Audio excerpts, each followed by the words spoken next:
Assalamu alaikum. How are you all? Okay, my much awaited hadith number 3. I only had managed to get hadith number 1 and hadith number 2 on my channel. And now because I'm off from school, so I have time to record the remaining hadiths. So this is hadith number 3 for you, communal conduct. This hadith is based on communal conduct. Okay, so what hadith is it? Hadith number 3, Man kana yu'minu billahi wal yawmil akhiri falyaqul khayran aw liyasmut. ومن كان يؤمن بالله واليوم الآخر فليكرم جاره ومن كان يؤمن بالله واليوم الآخر فليكرم ضيفه. Let him who believes in Allah and the last day either speak good or keep silent, and let him who believes in Allah and the last day be generous to his neighbor, and let him who believes in Allah and the last day be generous to his guest. Now, remember, we have to deduct teachings from within the hadith. What are the teachings from within the hadith? This is what we have to deduct. Remember, in the passages from the Quran, we have to, the A part of question 1, A part in P1 is right about the theme of the verses, and then what do Muslims believe basically there. And then in Hadith P2, question number 1, which is the compulsory question, hadiths are given in which 4 hadiths are given, in which 2 you have to choose, and you have to mention the teachings within the hadith. What you will do is go to the translation, look towards the translation, and try to find the teachings within the hadith, not the theme, but the teachings. Clear? Now, and then the B part of question 1 is, how can Muslims put these teachings into action?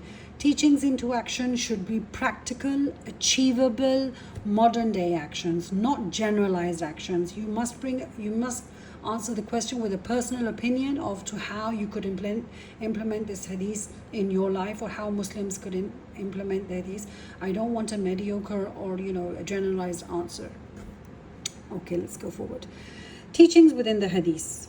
So what does this teach? First of all, if you see Man kana yu'minu billahi wal yawmil akhiri, he who believes in Allah and the last day. And as soon as you read this, you're thinking as a Muslim, yes, I believe in Allah and I believe in the last day of accountability. Belief in Allah and Akhirah mentioned. Why is it mentioned? Because this conscience is the only thing that can keep your actions right. Belief in Allah, that Allah is watching you, Allah will bring you to accountability, and the coming of the day of Akhirat, in which you will be stood accountable, you will be held accountable. This belief, this feeling is the only thing that can keep your conscience, this conscience is the only thing that can keep your actions right. In other words, on the right path and right. The thought that Allah is watching you is taqwa. The feeling, the Allah consciousness that Allah is always watching you, that is taqwa. This hadith is teaching us that those who have taqwa in their heart, who always believe that Allah is watching them, who always believe that there is an akhirah that they will have to answer for, then they will be able to manage their deeds, the good deeds that they perform or any bad deed that they do perform. They'll be able to segregate them. You will be brought to accountability for your actions. What is another belief? That every single thing you do, good or bad, you will be brought to accountability. For your good deeds, you will be rewarded, and for your bad deeds, you will be punished. The way you treat people or how they feel because of you will be questioned. Remember, how you treat people and how they feel because of you, because sometimes we don't even have to speak, but we treat them, our attitude is such a way that we make them feel bad. It will be questioned. So this hadith is teaching us, okay, these are a few things that are good for you to do, but then what you have to remember is that any way that you treat a person or how you make a person feel is going to be questioned.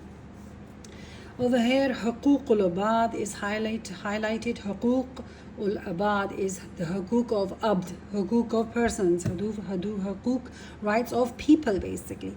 And حقوق Allah is the right of Allah.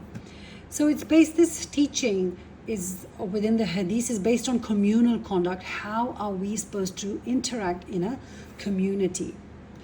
Okay, if we segregate the teachings, okay, first of all, if it's teaching us to be conscious, adopt taqwa, remember Allah is watching you, and remember about accountability when it comes to dealing.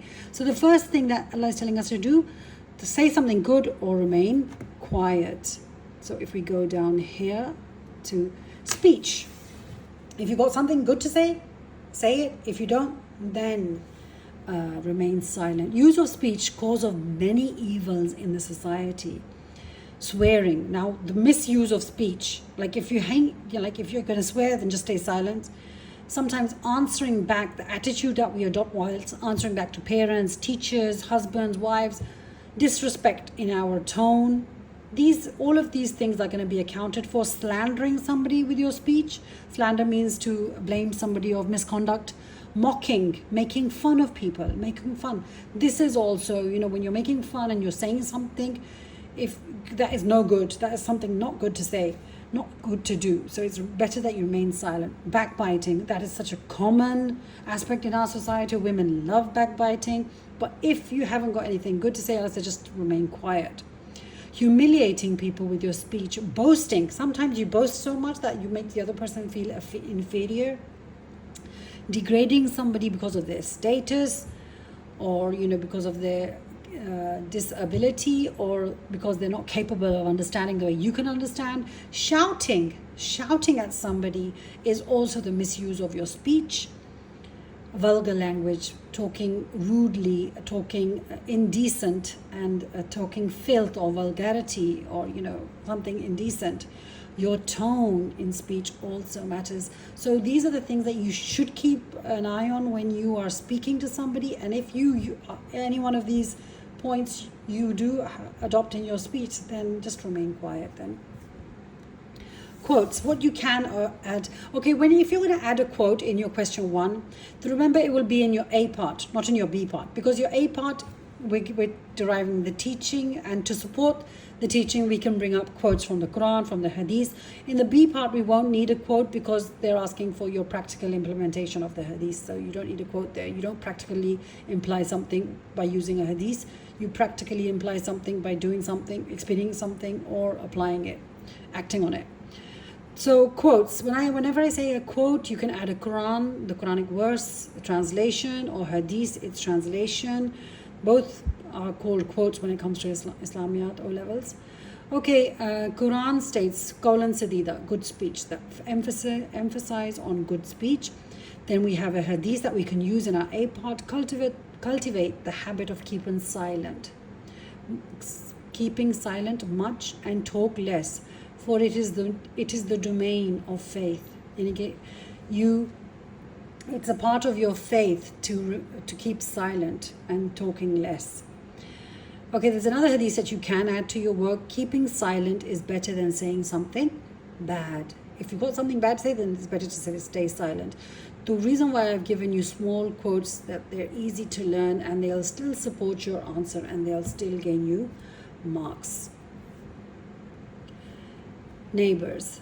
Talk nicely. Remember, they say it was the other part of the hadith was, if you believe in Allah and you believe in the last day, then give a karam. In other words, respect your neighbors. When it's coming to respect or giving respect to your neighbors, then you would talk nicely with them, keep good relations with them, care for not disturbing their peace, in other words, your noise. Invite to your home and send food for them. If you've made something special, then send a bit for them. A quote that we can add for it, supporting being good with your neighbors. Worship Allah alone, associate none with Him, and be kind to parents, relatives, orphans, the poor, near and distant neighbors, close friends, needy, travelers, and those bonds people in your possession. So you can just write it up to here, the close and distant neighbors. Then we have hadith to support it. He is not a true believer whose neighbor is not secure from his mischief. Guests. We were also told to respect the guests, so the same rule applies here also. Being hospitable with your guest and being generous towards your guest. Respect and honor your guest. Imagine walking in as a guest and people, just saying Assalamu alaikum and just making you sit down and pulling faces, or just not even asking if you would like something to drink or like something to eat. And if they do just bring you something to eat, they just bring you one thing in a plate. So be hospitable and generous and respect and honor your guests. Make them feel at home. Do not alienate them. Speak pleasantly, not rudely, because the way you treat your guests, it's evident for them if they'll be coming back to visit you ever again.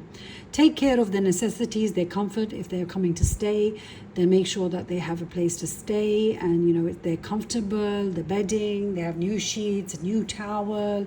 If it's hot, if you can afford an AC, conditioner, water cooler, whatever it is, make sure they have good food.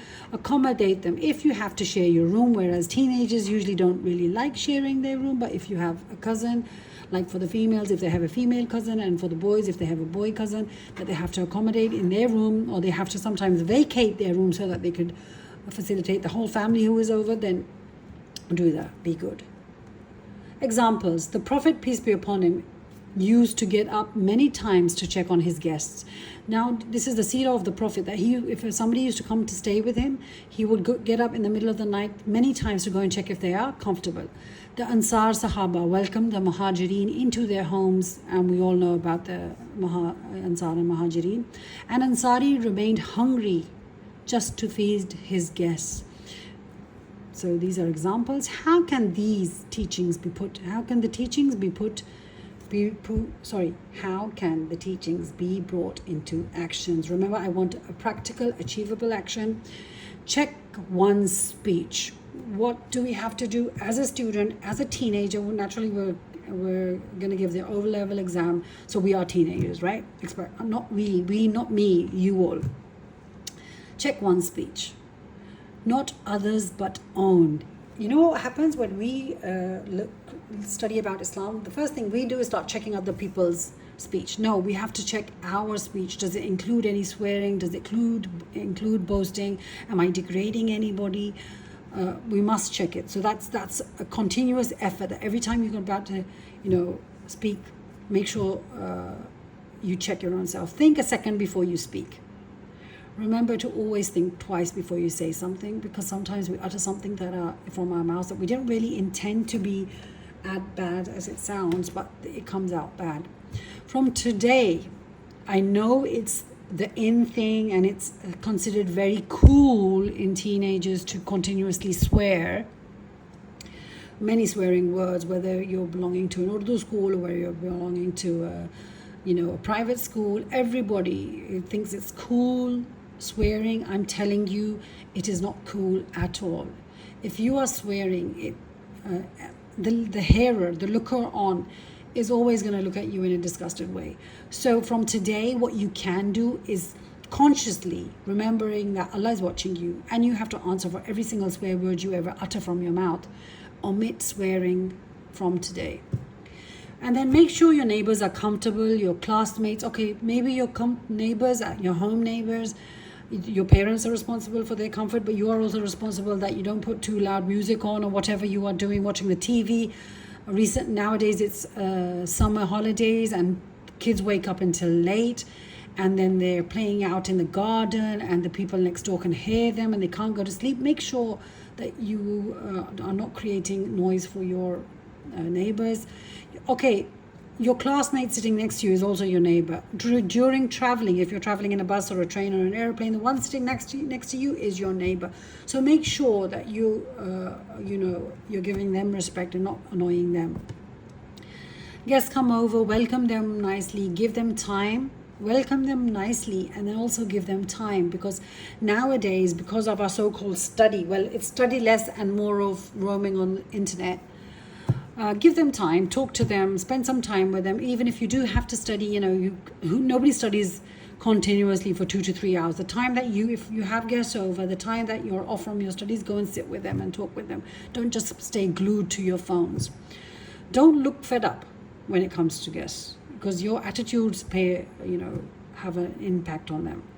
If you need to accommodate by giving your room, don't sulk. Don't do that. Okay. Offer best food you can. Thank you. That's Huma Islam. I hope that was enough for you to answer your Hadith number 3 and question 1 in P2. Thank you so much.